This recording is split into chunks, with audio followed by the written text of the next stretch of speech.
Oke, selamat datang di sesi curhat saya.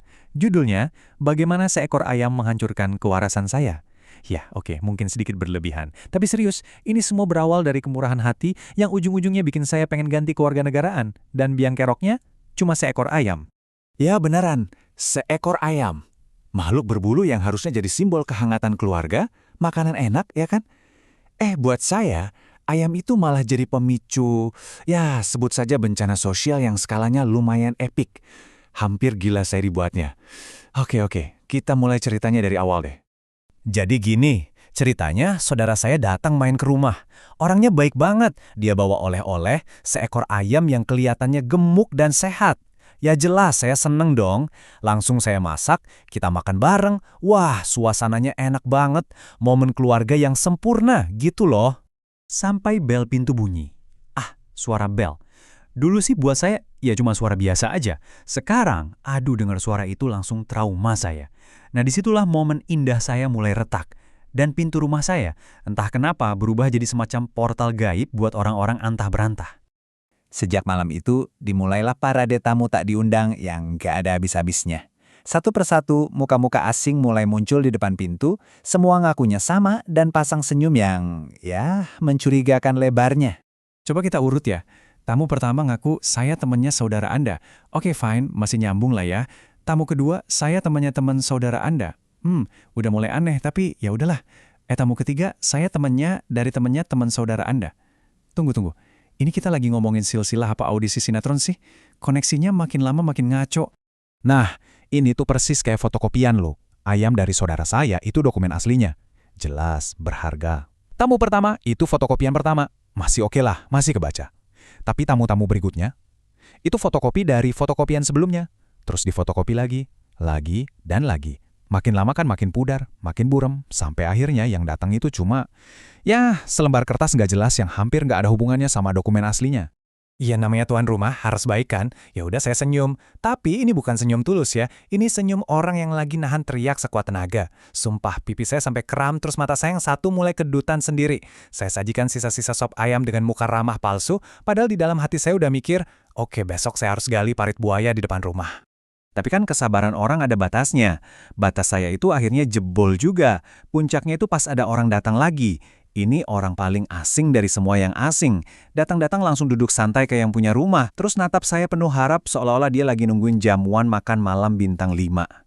Nah, di saat itulah, di tengah keputusasaan saya, muncul satu ide. Ide yang sangat brilian. Saya ke dapur. Bukan buat ngambil sisa kaldu loh, nggak ada. Saya cuma masak air. Yep, air putih biasa. Terus saya tuang ke mangkuk saya yang paling bagus, saya sajikan dengan sopan di depan dia. Dia liatin tuh mangkok isi air bening, terus liatin saya. Bingung. Pertanyaannya kayak ngegantung di udara. Penuh ketidakpercayaan. Dengan muka lempeng, seserius mungkin, saya jawab. Oh ini, kata saya.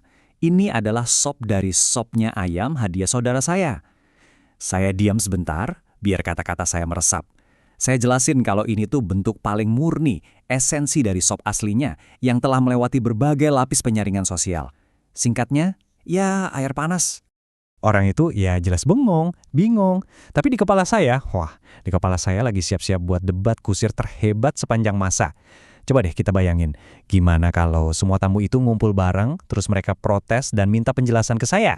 Bayangin aja mereka semua berdiri di ruang tamu saya, kompakan protes.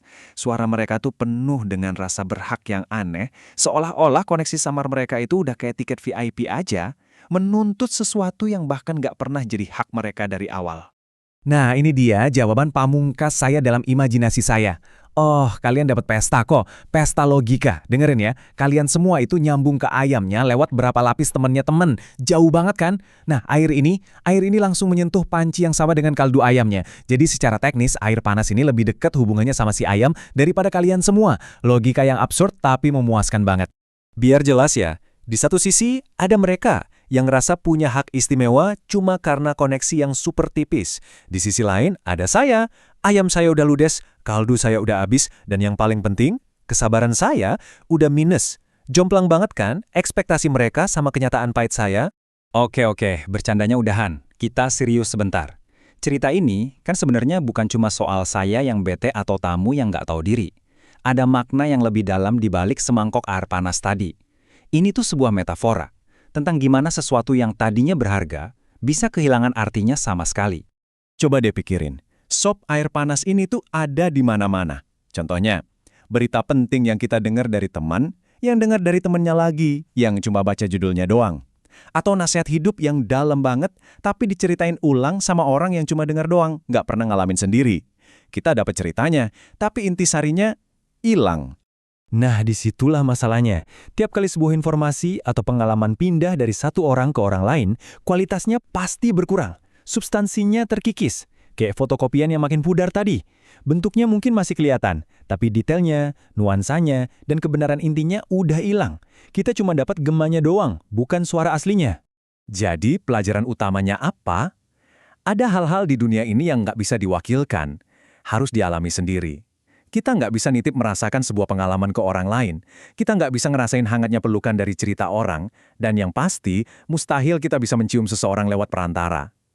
Jadi, lain kali kalau Anda dengar sesuatu dari orang ketiga, keempat, atau kelima, ingat-ingat deh cerita sop air panas saya ini. Coba cari sumber aslinya, alami sendiri. Jangan cuma puas sama sop dari sopnya saja.